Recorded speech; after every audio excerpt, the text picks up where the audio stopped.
Օդեսայի պոլիտեխնիկական ինստիտուտում երբ որ սկսում են դասախոսությունները, բացում էր քրեական օրենսդրությունը կարդում էր կացայի պայթունը նախագծողի հետևանքով պատժվում է այսքան բանի համար, այսքան բանով, եթե մարդկային զոհ կա, պատիժ եղանում է, շոգեկաշի կացա, եթե տրաքին չարենում պայթի, կամուրջ եթե փլզվի նախագծողի բանում եւ այլն, երկը փակում էր, ասում էր հիմա ես ձեզ սովորացնեմ ինչպես խուսափել օրենքի խիստ պահանջներից։ Հիմա երբ որ մենք խոսում ենք դավանանքի մասին, մենք պետք է հենվենք մեր հիմնական օրենքի, որը ունի անմիջական գործառություն։ Առաջինը մեր հանրապետություն աշխարհիկ է, եկեղեցին անջատված է պետությունից։ Բոլոր օրենքի դեմ հավասար են, անկախ սեռից, ռասայից, էթնիկ կամ սոցիալական ծագումից, ժառանգական հատկանիշներից, լեզվից, կրոնից։ Բոլորը կապ չունի, աշխարհահայացքից, քաղաքական եւ այլ պատկերացումներից։ Դա 14-րդ հոդվածն է, 16-ը։ Ամեն մեկ իրավունք ունի մտքի, խղճի եւ կրոնի ազատ արտահայտվելու, ազատություն ընտրելու։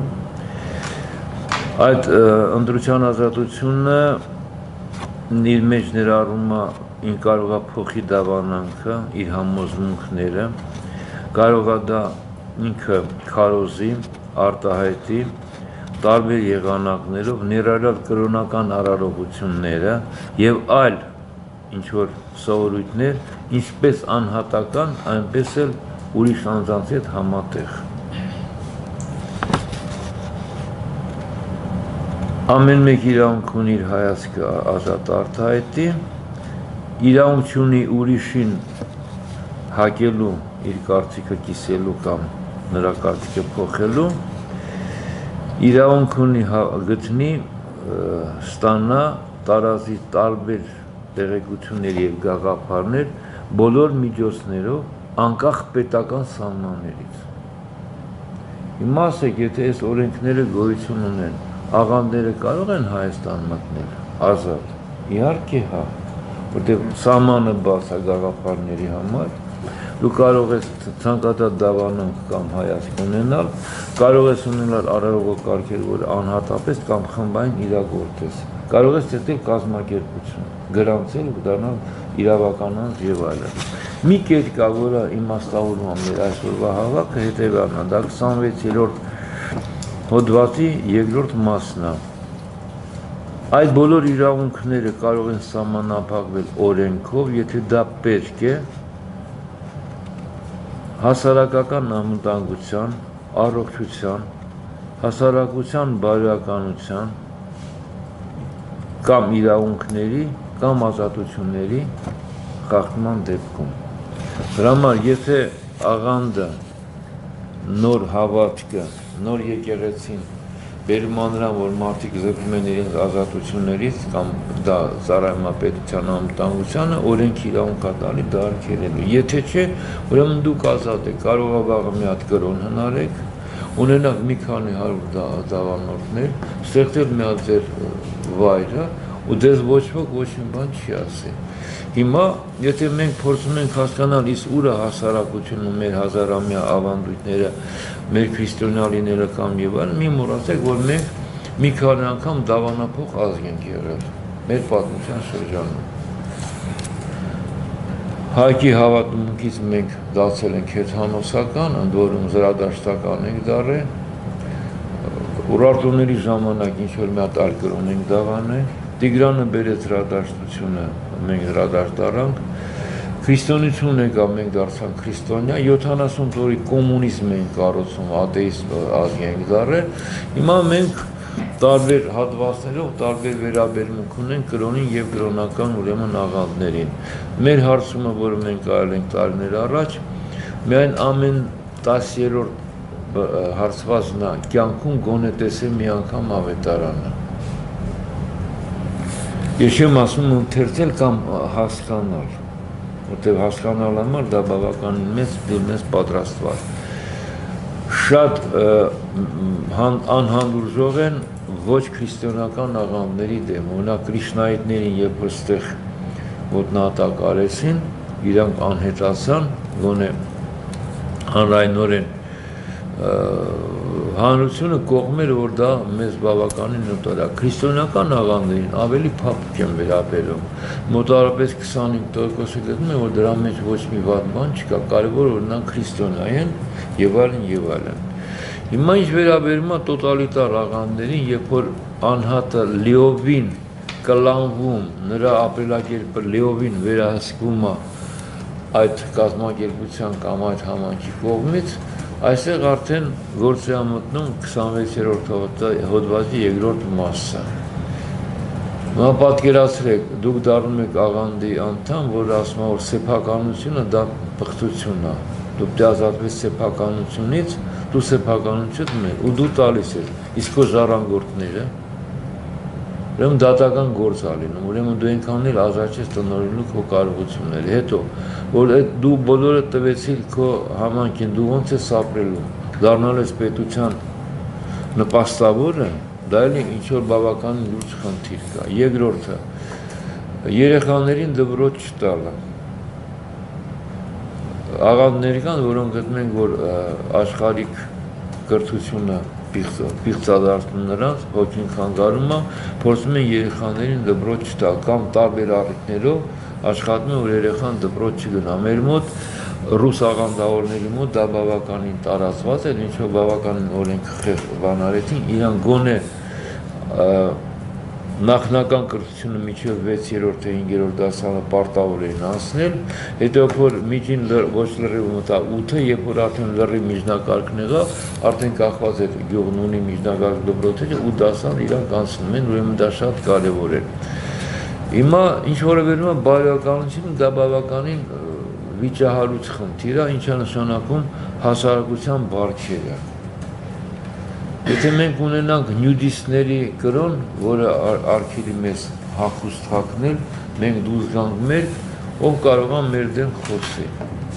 ինչը խոսի։ Եթե քաղաքացիական օրենսգրքում կա, որ մարդ իրավունք ունի մեր դուրս գալ հասարակություն, դա դատապարտում է, բայց ես չգիտեմ նման հոդված կա, թե չկա։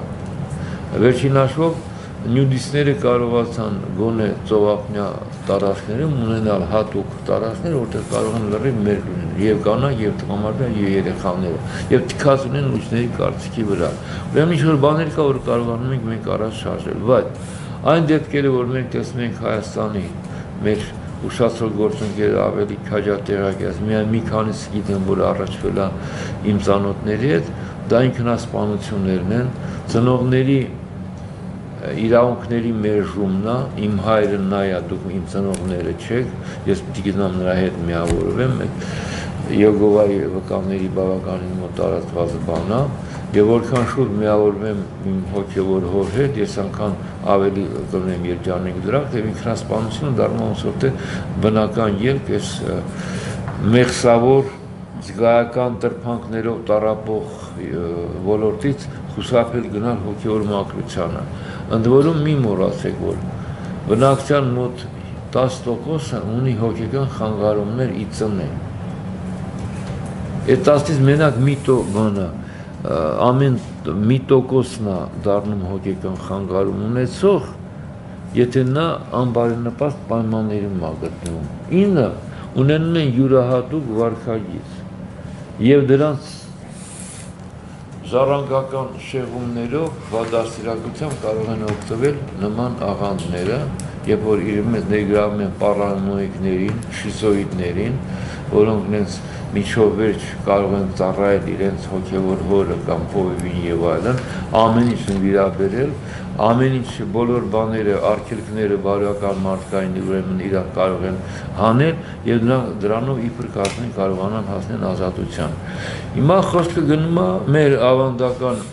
եկեղեցական կարգավիճակին, մեր ուղղափառ եկեղեցուն, մեր քրիստոնեական դավանունքի հայկական տարբերակին, հիմա որ եթե ճիշտ ասեմ, մեր մոտ կրոնը քանի որ ներծծված է մեր առօրյա կյանքի մեջ, Մենք ինչ ենք անում, որտեղ հասակ։ կնունք, փսակադրություն, հողարկավորում, 3 բան։ Կարող է մեկ այնքան մեղք կբանանի, գնա Մոնվառի, ասված մեղսավորը։ Մեր մոտ խոստովանության ինստիտուտը գոյություն չունի։ Գոնե կաթոլիկների մոտ դու պարտավոր ես շաբաթը մեկ անգամ գնաս, մի հատ խոստովանվես, խորհուրդ հարցնես։ Մեզ մոտ դա կա, բայց դա կամավոր է, դա պարտադիր չէ կաթոլիկների նման։ Այսինքն ինչ անում եկեղեցին, նա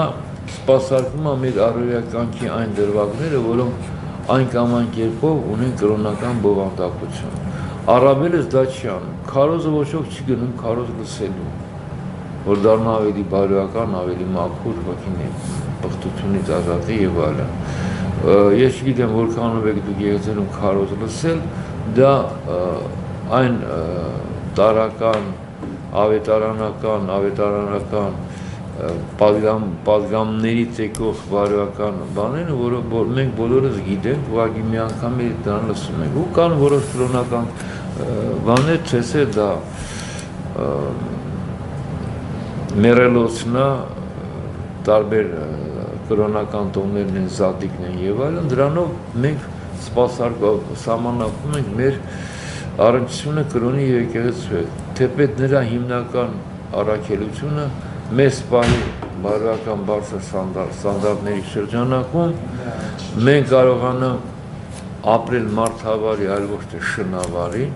թջավար չաղանենք, մեր խոստումները կատարենք, հոգանք կարիքավորներին, այսինքն այդ 10 պատվիրանները բավականին իմաստուն են նույնիսկ այսօր իրականացնելու համար, բայց տեսեք, քանի օլիգարխ ունի բարեգործական ընկերություն եւ տարավերաբերում բնակչությանը։ Մի քանիսին կարող եմ ասել, մնացածը մնում է սվերի տակ։